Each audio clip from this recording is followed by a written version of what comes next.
G'day, and welcome to another episode of Perth Property Insider. I'm your host, Jared Mann, and today we're going into a lot of the questions getting asked on the Perth Property Investment Facebook group.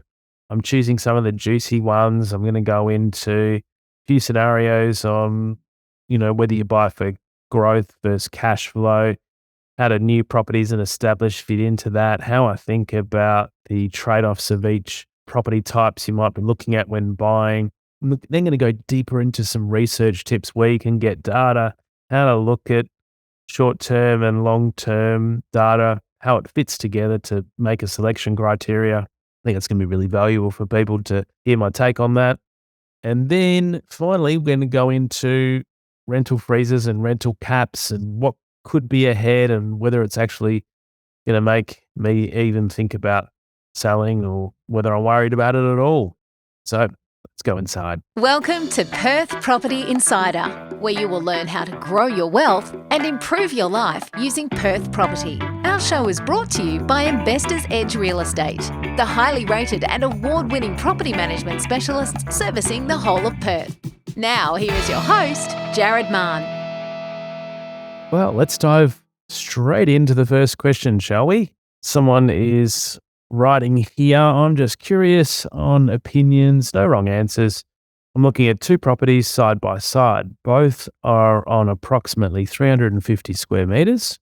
Property A is a 1980s 3x1, 80 to 90 square meters of living. Got an attached carport.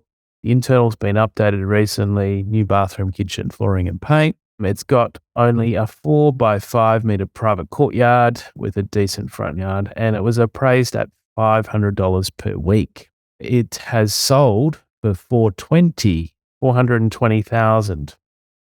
So at $500 a week, that's a 6.2% rental yield that I'm working out here.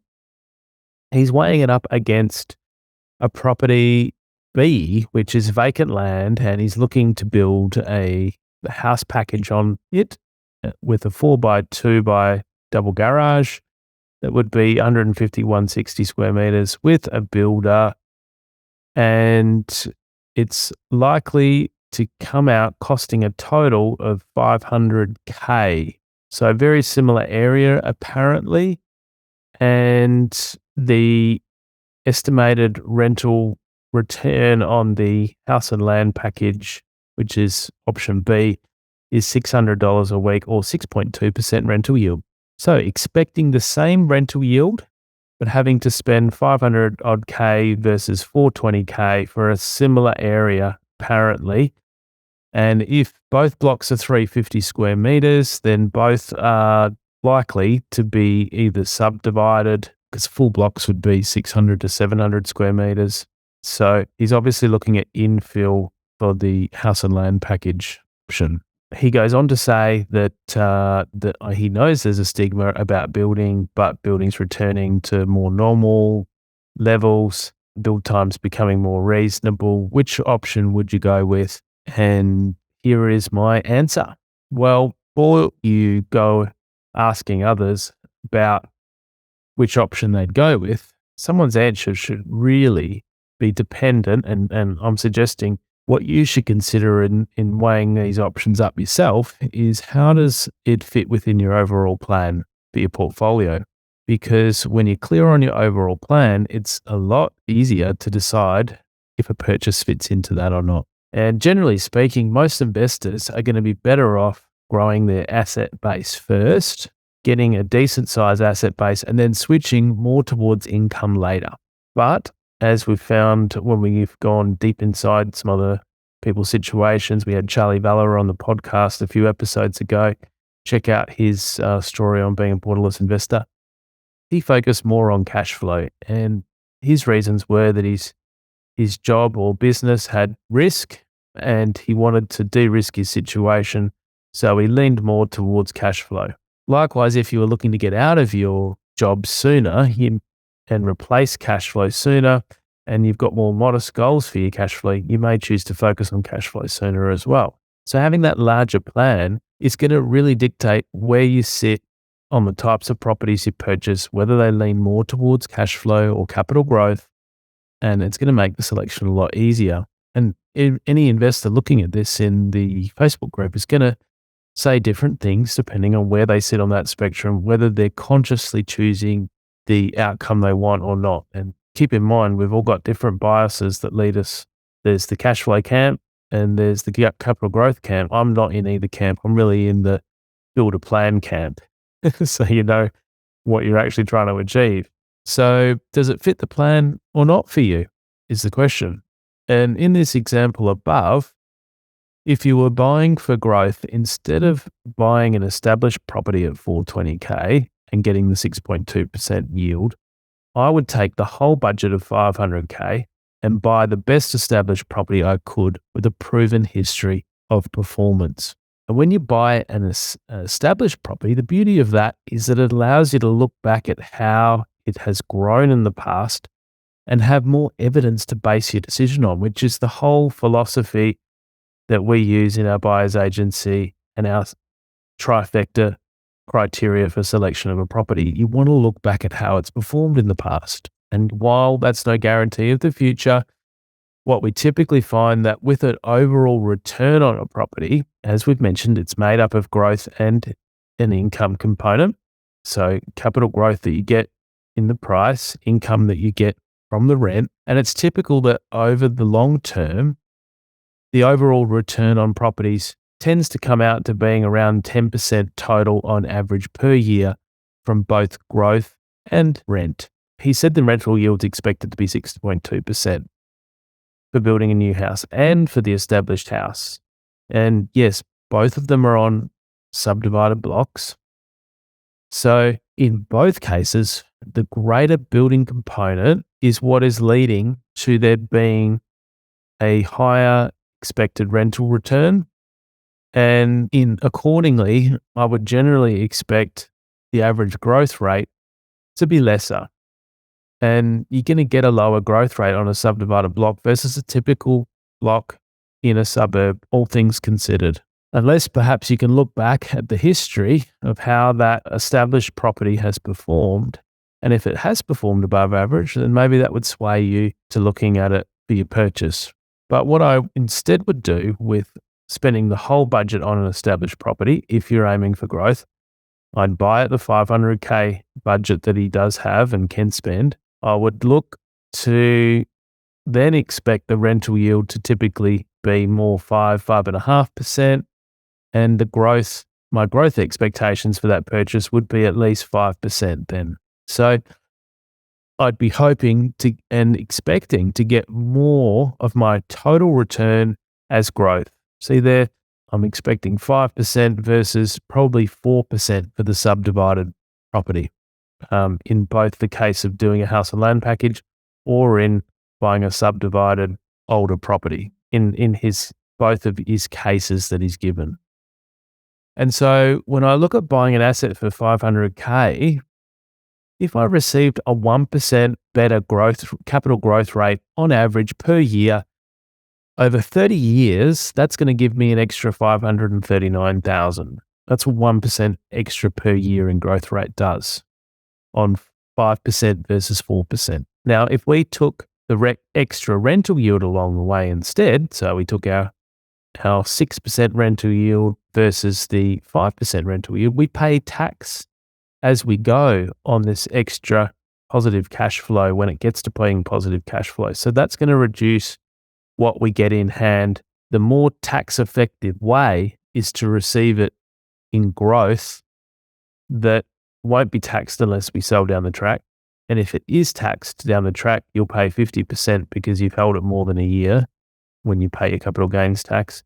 And you may not have an income at all at the time. So the actual rate, your income tax rate that it's taxed on, could be much lower too. That's why it's preferential, where possible, to take your gains via capital growth via capital gains and paying capital gains tax rather than as income and paying income tax. I hope that hasn't hurt your head too much. However, now this comes back to where I started with having your plan. If your strategy is for positive cash flow sooner, then buying the higher cash flow property would make more sense too. And if it makes the difference in your ability to hold the property longer because the extra cash flow helps you do that, then versus selling it because you can't afford to hold it and getting out and not experiencing that compound growth over time. That's what's really going to make the difference to you. So if you know where your budget sits, what your cash flow's like, and having the extra cash flow is going to mean a lot to you, again, relating back to your plan, then you do perhaps go the extra rental yield with an extra greater building component. And if you were going to go for option A and B and cash flow suited you and that you wanted that overgrowth, then personally, if I'm going to build something, take the risk on building something, wait the time for it, have no holding income along the way, I want to receive at least a 10% return for a single build in order to warrant that risk and wait that time. So I'd be going the established option if I had to choose between the two of them. I wouldn't still be building unless there's a margin and a return for doing it.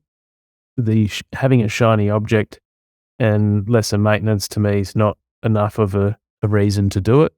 And having higher depreciation, not enough of a reason to do it for me. But again, maybe it fits with your plan.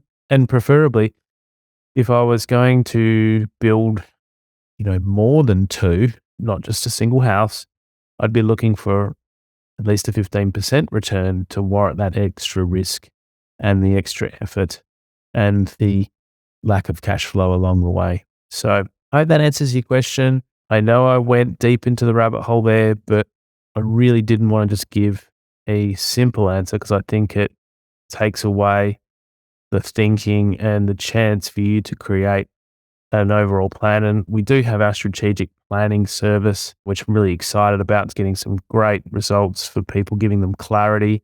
So get in touch through our investing page if you want to look at a strategic portfolio plan for you. Next question. Hello, new to property investing. How do we get annual growth reports of a suburb in Perth for the last 10 years? What resource has helped you get these figures? When you count the yield, do you deduct the strata and other expenses? Now, I'll answer the last part of that question first. Of course, you can't, when you're trying to compare an apple with an apple, you've got to take off the particular strata fees and look at whatever the council and water rates are and reduce all of that down to looking at a net rental return. If you're really getting down to calculating these things and that's important to you, then yes, you would want to look at the yield as a net yield, not a gross yield, especially in the case of a strata property, because the strata fees can vary hugely and you may find it takes you from being positive cash flow to negative cash flow very quickly, depending on what those are. Second part to the question, where do we find growth reports? And he's asking for 10-year data. So some of the different places you can check out data that I've found to be most helpful is reiwa.com, reiwa.com. Go to the Insights tab and click on Suburb and Regional Profiles. Now, this is a fabulous area. There's lots of handy data there, and you can click on Trend and see the 10-year changes in median house price. Other sections of the data show growth rates for sale prices, for rentals and sale prices, It shows the growth rates in the median house price and in the changes in rents. And this is good for seeing what the suburb's recently done. Also, you can see some demographic data and other things as to who kind of makes up the suburb, get a feel for the suburb. This is good for looking at what a suburb's done in the short to recent term. However, what you really need to look at is 20 years and preferably 30 years of data, in my opinion, in order to capture growth from as many cycles as possible. In the 10 years to 2021, Perth was relatively flat, as was Adelaide and Brisbane. And in the couple of years since 2021, Adelaide and Brisbane have had big surges, and it's Perth's turn to increase in price. So only some of the suburbs in Perth have had the big jumps and are going to reflect well in the 10-year data. We didn't do too much from over the last 10 years to 2021. So looking at that data is going to be very deceptive and certainly not the basis upon which you should be choosing properties. Because if you find properties, suburbs that have grown well in the 10-year data now, then you're probably looking at higher end suburbs that have grown early in the cycle. And you're not capturing, 2 cycles, 3 cycles to be able to look back and see over the long term how a suburb's gone. And they tend to even out in value if the underlying factors are still present that drives desirability in those suburbs, with the schools still being good and, amenities good and close to the beach or rivers and close to the city. Those things are going to continue to drive the suburb ongoingly. So that gives me confidence that it's going to continue.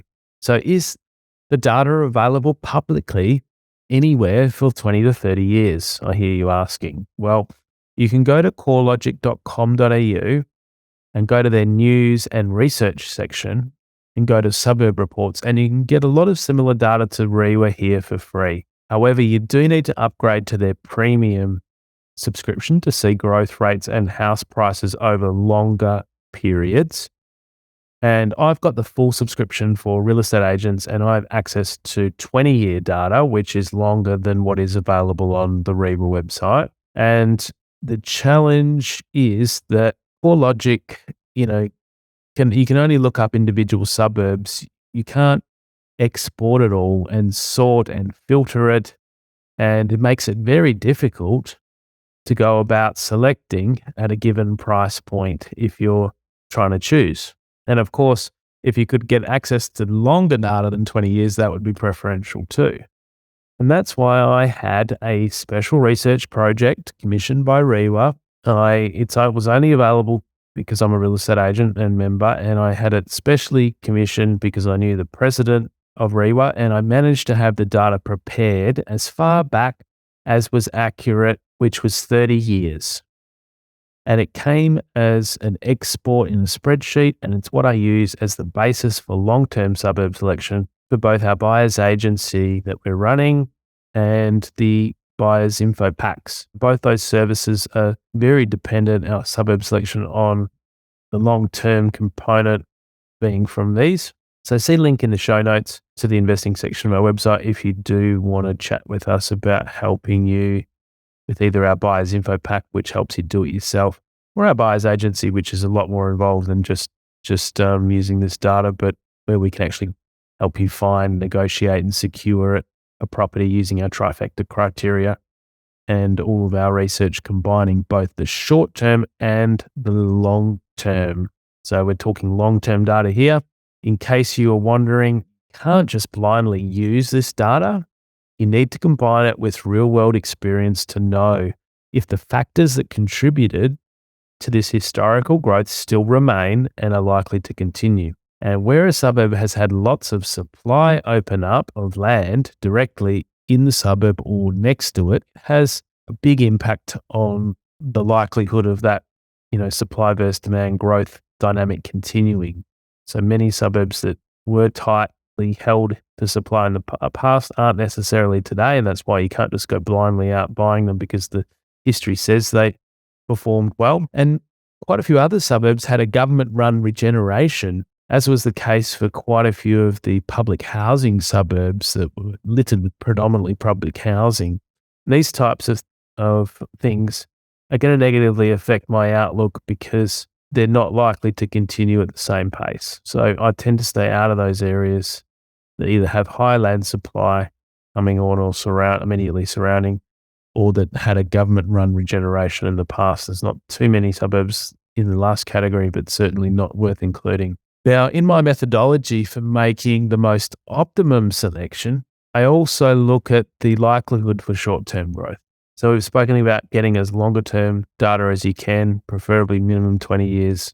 Ideally, we've got access to 30 years, get access via our buyer's info pack if you're doing it yourself. Buyer's agency, we use it. But in my methodology, you also need to look at the likelihood for short-term growth, because you want to buy a property, get that surge over the first few years, hopefully get your 10, your 20% increase, and then you can refinance, pull that deposit out that you had in there and use that to acquire another property again that you can get working for you.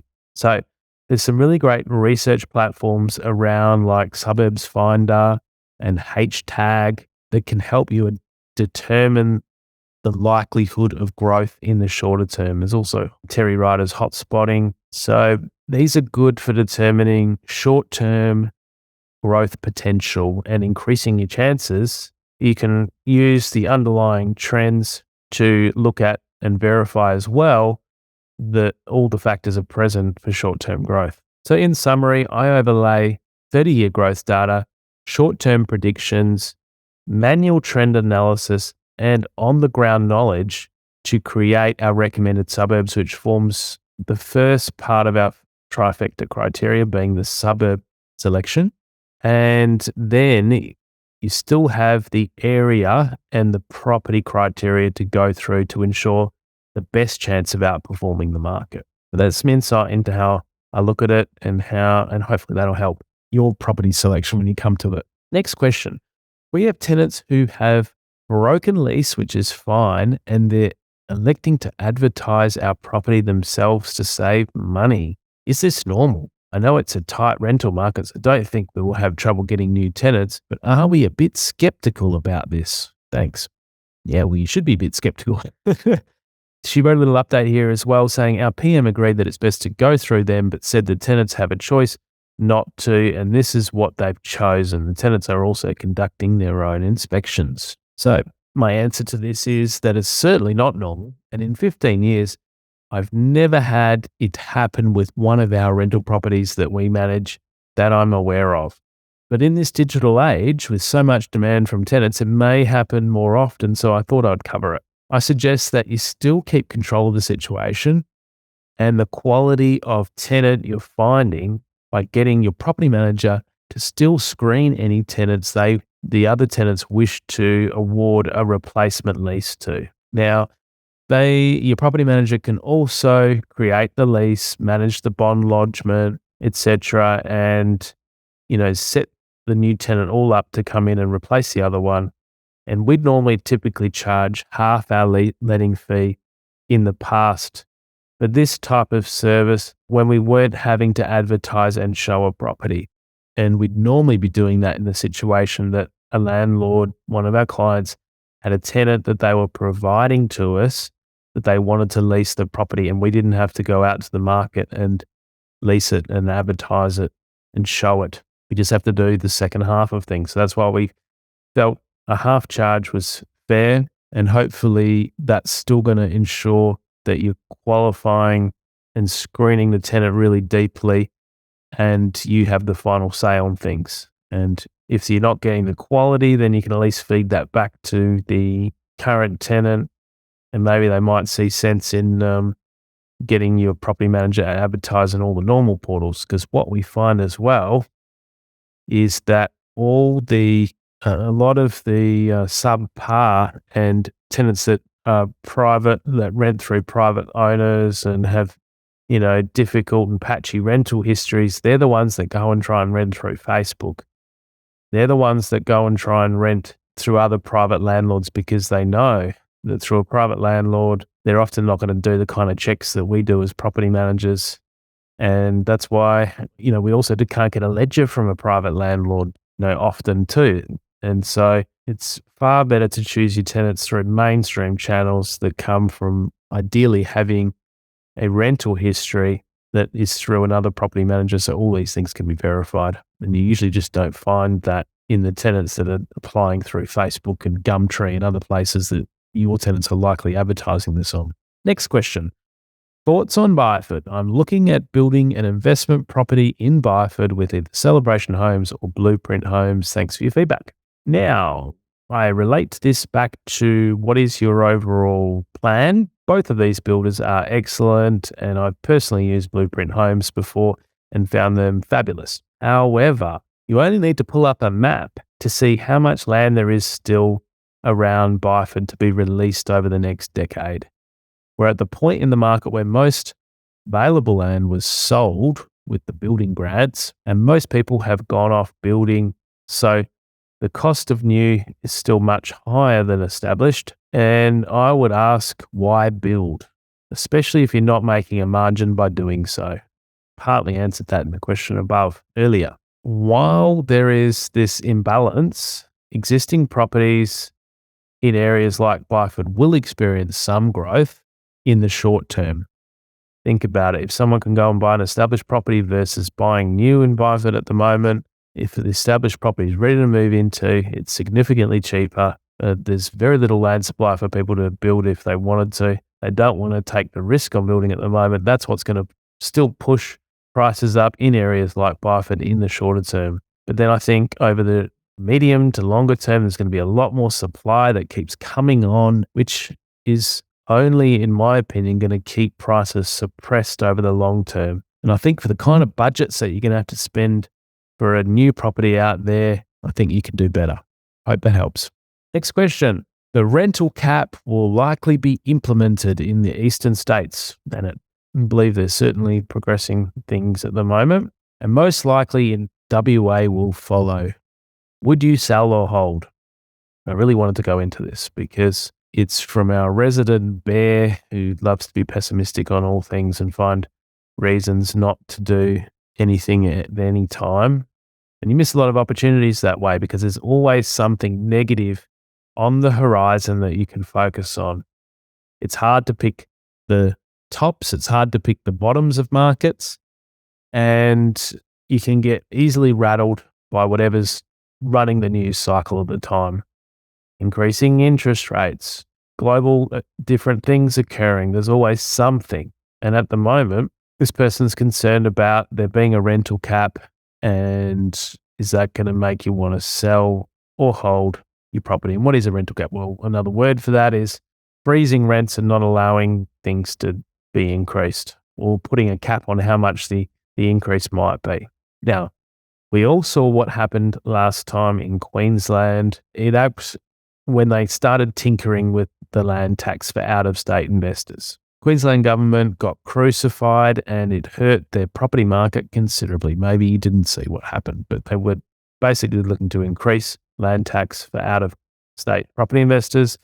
It didn't go ahead and got repealed before it even got passed, or the laws even got passed. So any such change is only likely going to make investment less enticing to the masses. They start, freezing, making a complete freeze on rents or a cap on the amount that you can increase. And further, if it's going to be less enticing to the masses, that's going to further impact how many rental properties are being bought and added to the supply here in Perth and around the country, wherever they do this. And as it stands, at the moment, more investors here in Perth are actually selling their investment properties than they are buying. Many have wanted to get out of the properties for the last 5 to 10 years. They've had their various reasons to sell, and they haven't been able to. So there's this pent-up bunch of sellers that currently own investment properties that are getting out.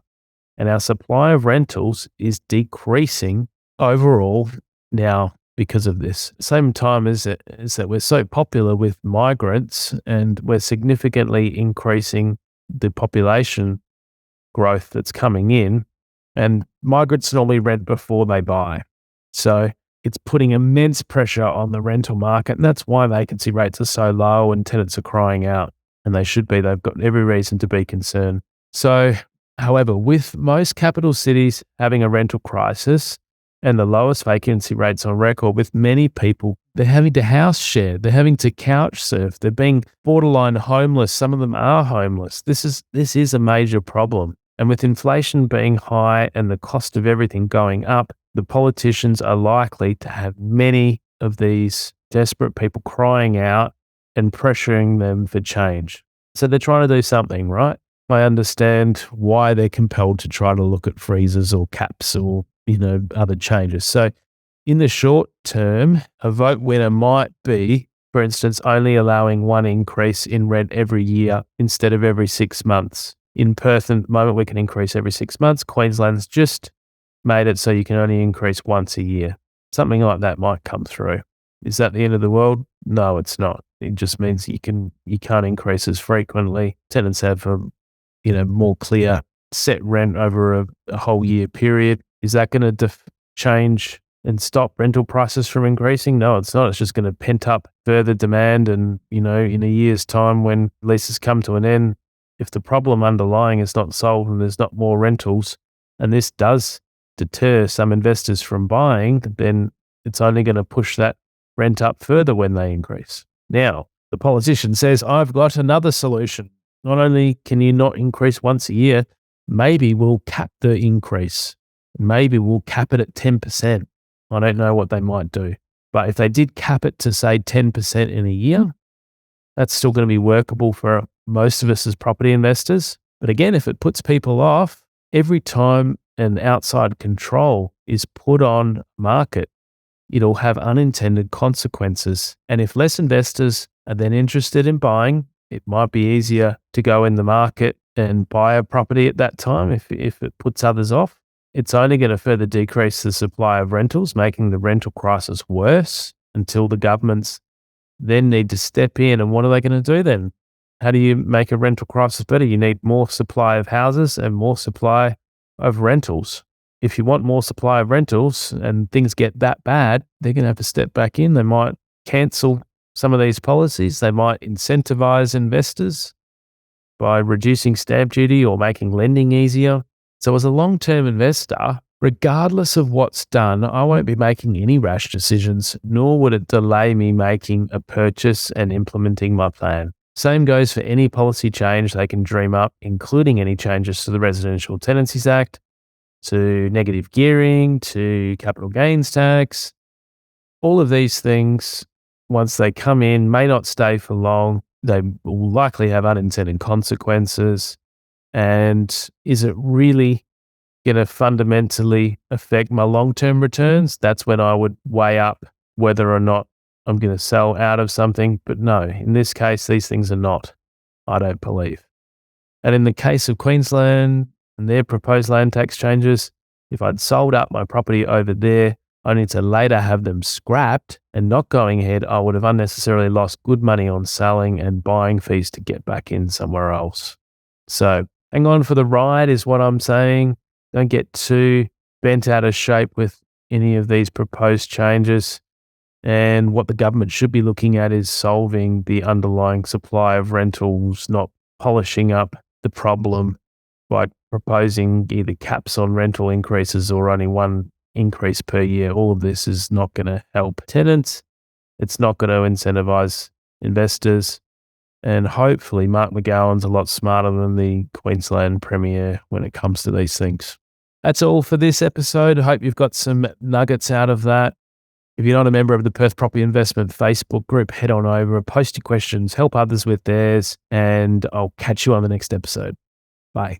Just a reminder, the information discussed in this podcast is general in nature. As we don't know your specific situation, you should always seek professional advice before taking any action.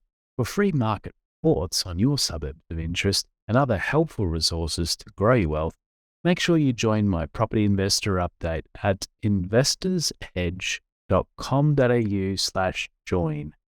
And finally, make sure you're a member of our Perth Property Investment Facebook group to be part of the conversation with other like-minded investors, get help to your questions, and get a feel for what's going on out there in the market. I'll see you in the group.